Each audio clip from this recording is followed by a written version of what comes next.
3 December એટલે વિશ્વ દિવ્યાંગ દિવસ. વિશ્વ દિવ્યાંગ દિવસ નિમિત્તે જૂનાગઢની સાંપ્રત એજ્યુકેશન એન્ડ ચેરિટેબલ ટ્રસ્ટે લોકોમાં દિવ્યાંગો પ્રત્યે જાગૃતતા આવે અને દિવ્યાંગો પણ કંઈક કરી શકે તેવો મેસેજ પહોંચાડવા રેલીનું આયોજન કર્યું હતું, જેમાં 80થી વધુ દિવ્યાંગો વ્હીલચેર, ટ્રાયસિકલ અને ટ્રેક્ટર મારફત જોડાયા.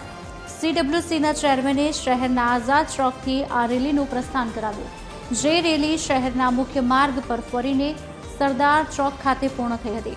દિવ્યાંગોને પ્રોત્સાહન મળે અને દિવ્યાંગનો જુસ્સો વધે તે આશયથી આ રેલીનું આયોજન કરાયું હતું, જેમાં લોકોએ પણ આ દિવ્યાંગોની કામગીરીને બિરદાવી.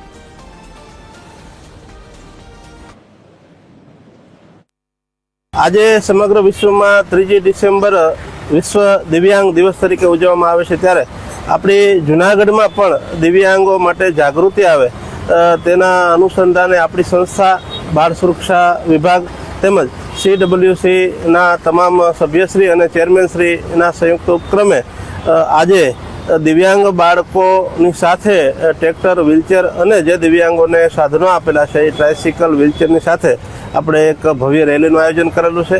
દિવ્યાંગ બાળકો અને દિવ્યાંગો કંઈક જીવનમાં આગળ વધે, પોતે નિરાશ ન થાય એવા શુભ હેતુથી પોતાના જીવનમાં આગળ વધે અને સમાજમાં દિવ્યાંગો પ્રત્યે જાગૃતિ આવે એના શુભ હેતુથી આજે આ વિશ્વ દિવ્યાંગ દિવસની ઉજવણી આપણી સંસ્થા દ્વારા આયોજન કરવામાં આવેલું છે.